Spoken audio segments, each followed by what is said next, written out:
Listen to me very carefully, because what I'm about to tell you could save you years, years of heartbreak, years of confusion, years wasted on the wrong person, the wrong love, the wrong life. You see, not every man who smiles at you has good intentions. Not every soft word is innocent. And not every "I care about you" comes from a place of love. Sometimes, behind that smile, is control. Sometimes, behind that compliment, is manipulation. Sometimes, the sweetest words are simply traps. And that's exactly what we're about to uncover. 5 phrases. Just 5. If a man says any of them, run, not later, not after one more chance. Run, immediately, because these aren't just red flags. They are psychological weapons disguised as conversation. And once you hear them, you'll never unhear them again. Over the past 10 years, I've studied human psychology, ancient wisdom, and relationship dynamics, and I've come to this undeniable truth. Words reveal everything, especially the wrong ones, especially when spoken casually, as if they mean nothing, but they do mean something. They mean everything. Because when a man speaks to you, he's not just sharing information, he's transferring his energy, his values, and more importantly, his level of respect for you. It slips through his tone, his timing, and the phrases he repeats. And if you're not paying attention, if you've been conditioned like most women to ignore the signs, you'll miss them, you'll excuse them.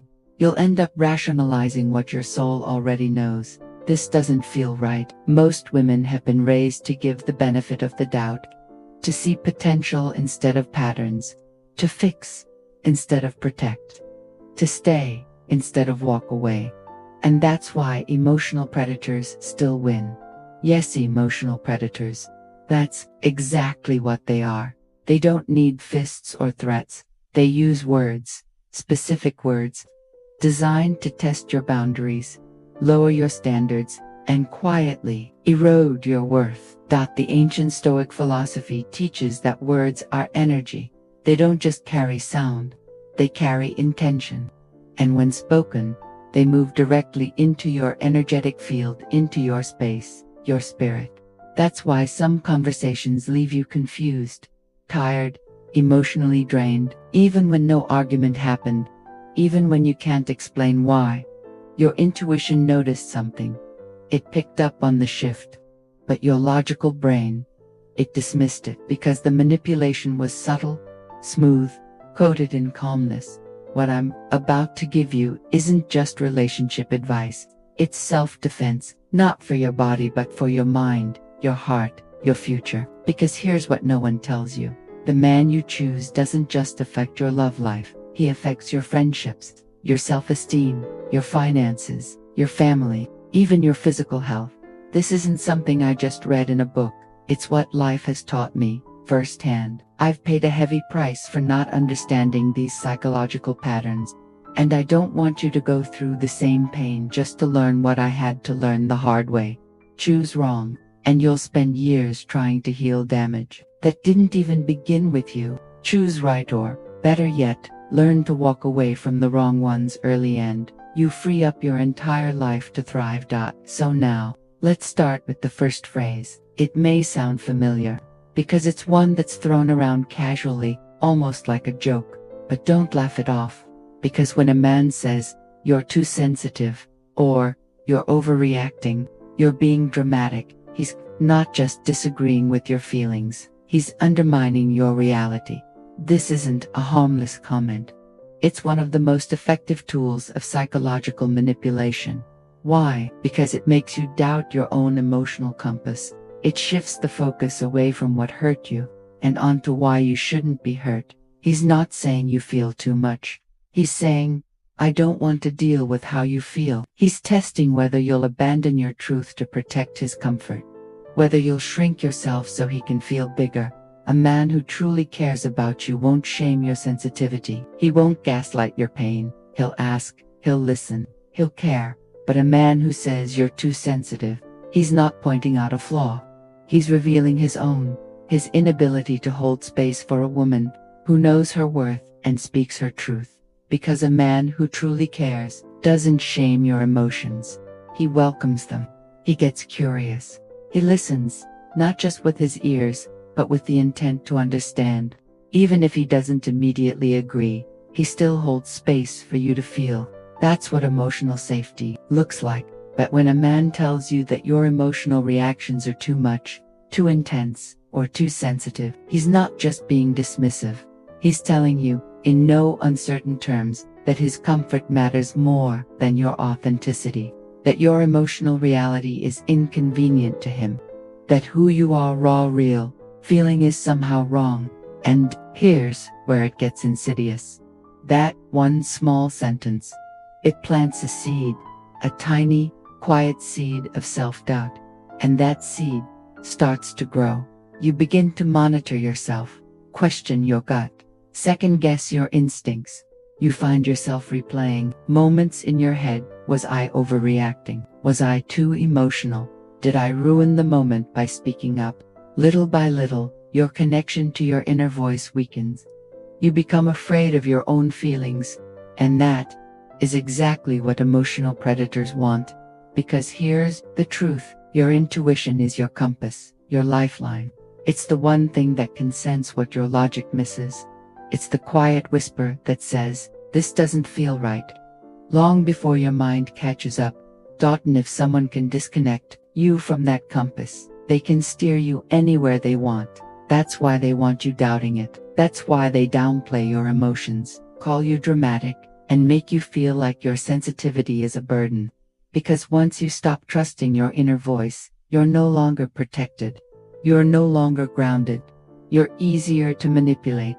Many women who've experienced this kind of emotional dismissal find themselves, years later, trying to rebuild that broken connection with themselves. They no longer know what they feel. They've been trained to think that their feelings are wrong. And this isn't just mental confusion, it's energetic damage. Let's call it what it is, energetic violence. It's subtle, it's silent, but it leaves scars, and it's so widespread, so normalized, that we barely notice it anymore. We write it off as just how men are. We excuse it with, he's just being logical. But I'm here to tell you, conscious, emotionally mature men don't do this. They don't try to fix your emotional depth. They honor it, they value it. They know it's not a bug to eliminate, it's a gift to protect. And now, we arrive at the second phrase, one that wears a mask of honesty, but hides a knife behind its back. I'm just being honest, or I'm just telling you the truth. These phrases often come right after a cruel comment, something harsh, unnecessary, cutting, and then this excuse. This is manipulation in its most deceptive form. It dresses cruelty in the clothes of virtue. It makes you feel like you should be grateful for being hurt. But let's get something clear. When someone uses honesty as a weapon, they are not being honest. They are being abusive. And worse, they want you to thank them for it. Real honesty doesn't feel like a slap. It comes from care, not control. It's thoughtful. It's timed with compassion. It considers how the other person might receive it. But when a man says something hurtful on purpose, and then hides behind the words, I'm just being honest, he's not proving his truthfulness. He's revealing one of two things. Either he completely lacks empathy, or he enjoys causing you pain and wants you to feel guilty for reacting to it.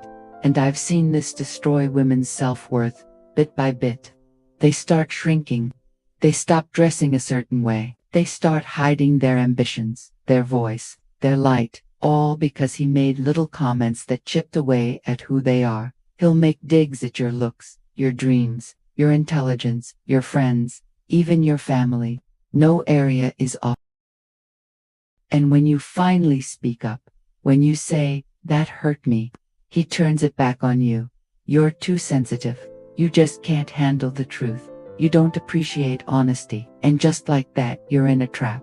Now you think love means accepting cruelty. Now you believe kindness is optional, and asking for respect makes you needy or too much. But it doesn't, and it never did. Because kindness is not the opposite of honesty. Real love includes both. A man who truly cares about you will want to build you up, never tear you down. Yes. Difficult conversations are a part of any relationship, but the difference lies in intention.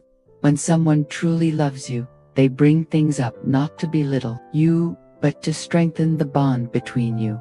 Not to hurt, but to heal. Not to control, but to connect. So when a man repeatedly uses honesty as an excuse for being harsh or cruel, he's not being honest. He's being emotionally lazy, at best emotionally abusive at worst.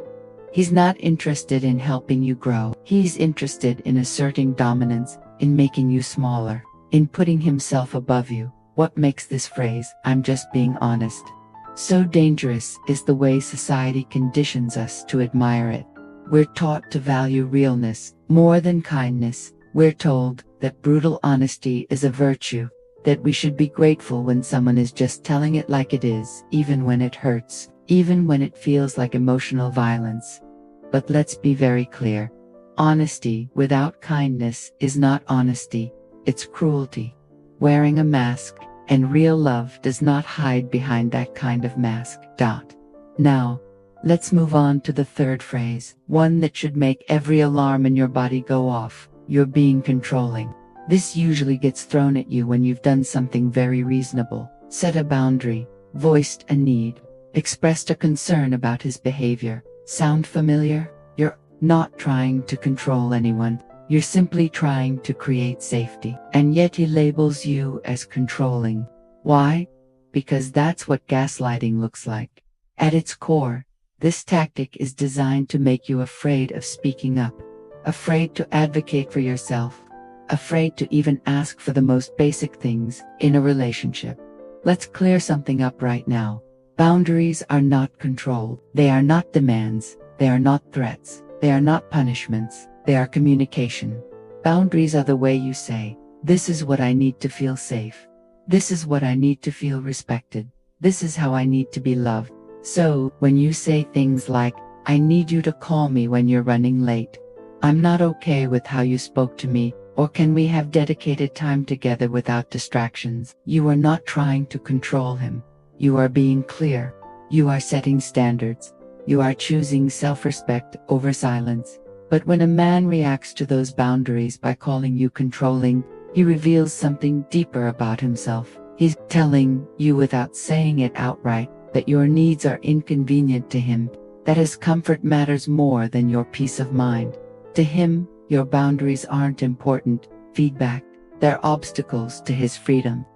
They're challenges to his convenience. He doesn't see them as opportunities to love you better. He sees them as limits to what he can get away with. And Bunny, this is not the foundation of a healthy relationship. This is the start of something far more dangerous, a dynamic where you slowly begin to shrink yourself, to abandon your truth, to keep the peace at the cost of your own voice. Here's what often happens next, and it's heartbreaking. Women in this kind of dynamic begin to minimize their needs. They stop asking. They stop expressing discomfort. They begin to take pride in being low maintenance, easygoing, the chill girlfriend. But what they're really doing is slowly abandoning themselves. And the saddest part, they don't even realize it. They think they're being strong. They think they're being good partners, when in truth, they're quietly trading their values for approval. But here's what you need to remember. A man who truly loves you wants to know your boundaries because he wants to honor them. He wants to understand what helps you feel safe, because your safety is sacred to him, not an inconvenience. He knows that boundaries don't cage love, they protect it. They give love structure. They allow it to grow with trust and mutual respect. When you're in a relationship where you can express your needs without being dismissed or labeled, you can finally exhale. You can relax into that space. Because it's not a war zone. It's not a debate.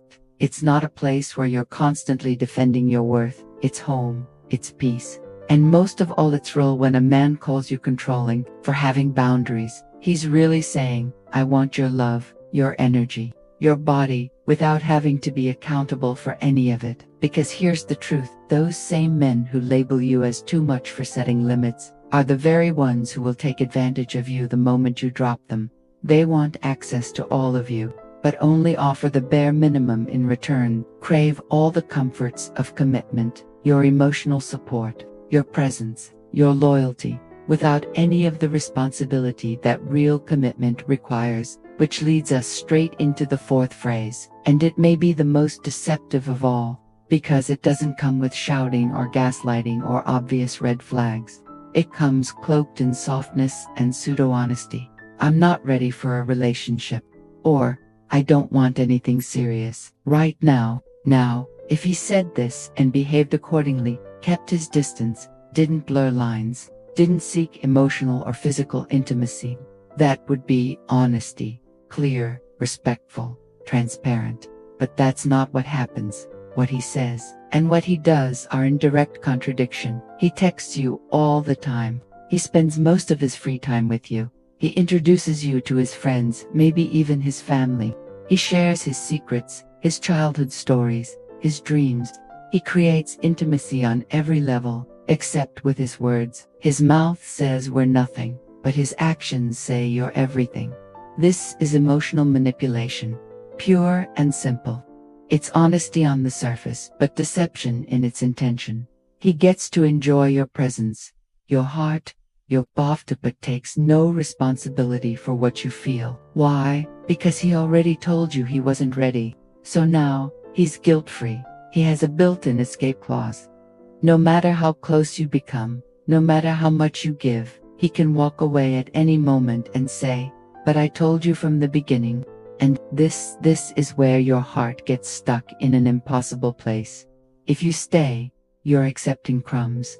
You're settling for a love that feels real, but is never officially yours. If you speak up and ask for more, he points to his original disclaimer and makes you feel like the one who changed the rules. And if you walk away, it feels like you're abandoning something that might, just maybe, become something real. If you just wait long enough.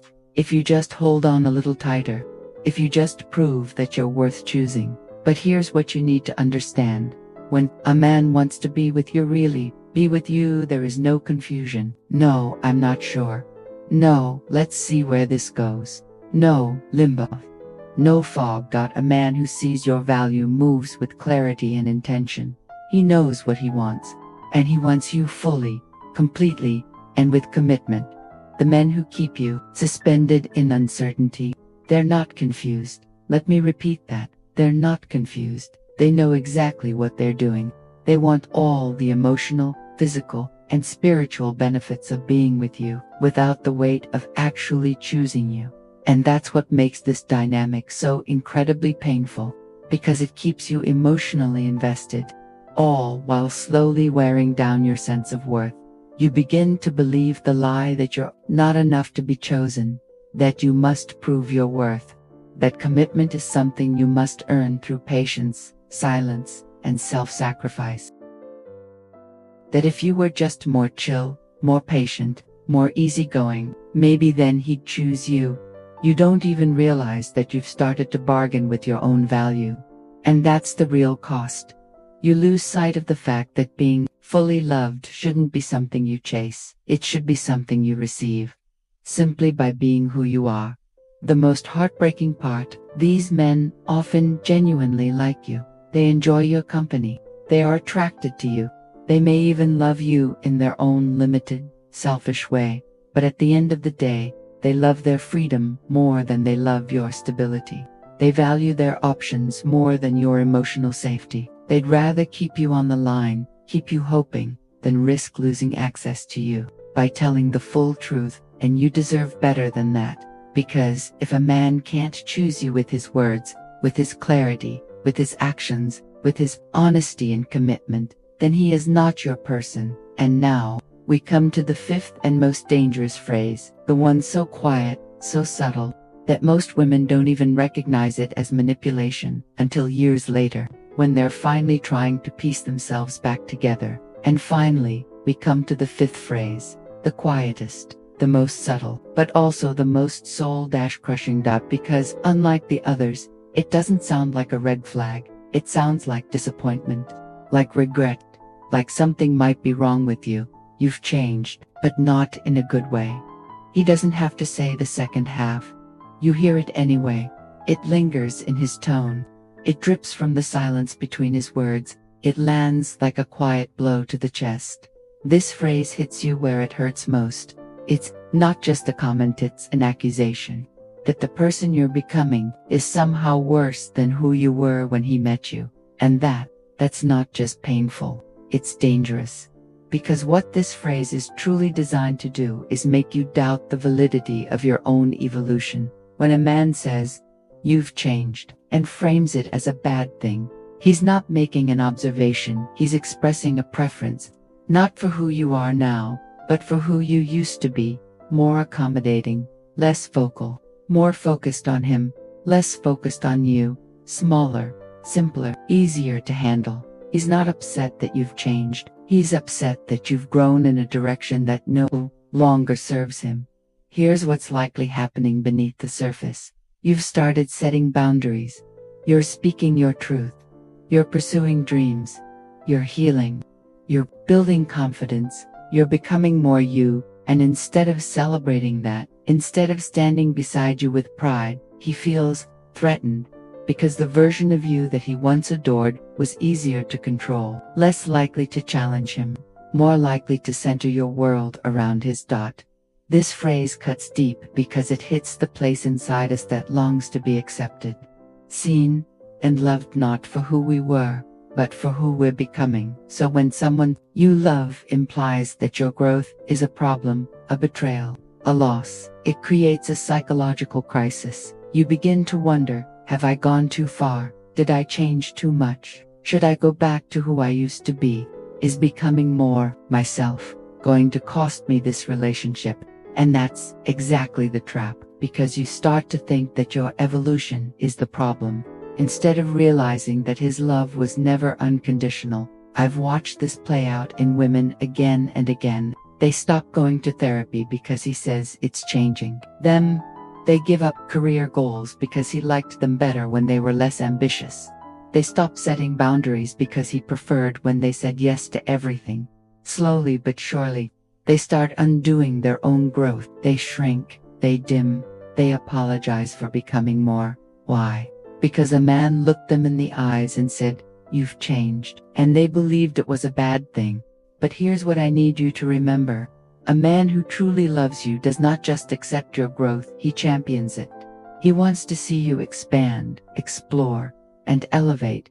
He feels proud, not threatened, when you become more confident, more clear, more alive, more you. He doesn't see your healing as distance. He sees it as a bridge, a deeper way to connect. Because when you grow, the relationship grows with you. So when a man criticizes you for changing, what he's really saying is, I loved you more when you were easier to control. I preferred you when you were smaller. My love for you was dependent on you staying limited. That's not love. That's possession. That's someone who wants to own you, not honor you. And the most heartbreaking part, most women hear this phrase and assume they've done something wrong, feel guilty for growing. They apologize for dreaming bigger, for being bolder, for speaking louder, for taking up more space. They begin to believe that becoming more of who they truly are makes them less lovable. But that's not true. That's never been true. Your growth is not betrayal. It is the natural evolution of a conscious, alive, deeply aware human being. And anyone who makes you feel ashamed of that is not your person. Now that you know these 5 phrases and what they really mean, you can no longer unsee them. You can no longer explain them away. And most importantly, you can protect your peace before it's stolen again. Because the strongest love starts with the one you give to yourself. After hearing those 5 phrases, especially the last one, you might be feeling a lot. And that's okay. Maybe something inside you feels unsettled. Maybe you're recognizing patterns from your past conversations you brushed off, relationships you once justified. Maybe you're looking at someone in your life right now, and suddenly, things feel clearer than they did before. Maybe you're angry that no one taught you this sooner. Or maybe, you're simply grateful that you're finally seeing it now. Whatever's coming up for you, let it. Every feeling you have in this moment is valid, and it deserves to be acknowledged. But here's what I need you to know. This isn't about turning you bitter. It's not about making you fearful of love or suspicious of every man you meet. This is about something much deeper, something stronger, something more powerful. This is about discernment. Discernment is the quiet strength that helps you tell the difference between someone who genuinely cares about your well-being and someone who's only interested in what they can get from you. Discernment is the wisdom that helps you trust your gut, even when your brain tries to talk you out of it. That subtle knowing that says, something here isn't right, even when you can't quite explain why. And the more you listen to that voice, the more protected and powerful you become. Because the truth is, there are men who will never speak to you in the ways we've just described, not because they're perfect, but because they're present, because they've done their own inner work, because they understand that love is a shelter, not a battlefield. There are men who honor your sensitivity, because they see it not as fragility, but as emotional intelligence. There are men who can speak difficult truths with grace, because they actually care about how their words land in your heart. There are men who respect your boundaries, not because they feel threatened by them, but because they know boundaries don't create walls, they create trust. There are men who commit to you clearly, openly, without games, because they recognize your worth, and they want to build something real. There are men who smile when they watch you grow, because they know that your expansion doesn't threaten the relationship, it enriches it. These men exist, but you'll never see them. If you're too busy trying to explain away the damage done by someone who doesn't value you, you won't recognize real love if you keep making excuses for someone who withholds it. You won't attract something healthy if you keep settling for the things that drain you. And you won't build something beautiful if all your energy is spent trying to heal someone who doesn't even want to grow. So here's what I want you to do now. Something simple. Something life-changing. Start paying attention. Notice how you feel after conversations with the men in your life. Do you feel energized or empty? Do you feel seen or invisible? Do you feel safe to be more of yourself? Or do you feel like you need to shrink? Your body keeps the score.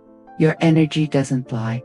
Your gut reactions, those quiet nudges in your stomach, your chest, your breath, they've always been speaking to you. You've just been taught to ignore them, but not anymore. If something feels off in the first few weeks of knowing someone, it probably is. If you find yourself making excuses for someone's tone, trying to reinterpret their words, justifying why they probably didn't mean it that way, pause, because the more effort you put into translating someone's behavior, the less room you'll have for someone who speaks to you in a language that's clear, compassionate, and true. And if you ever catch yourself changing your personality, shrinking your goals, or lowering your standards just to be more digestible for someone else, stop, because the person who's meant for you will never require you to become less of yourself in order to be loved. So if your heart has ever whispered, "This doesn't feel like love," even when your mind tried to explain it away,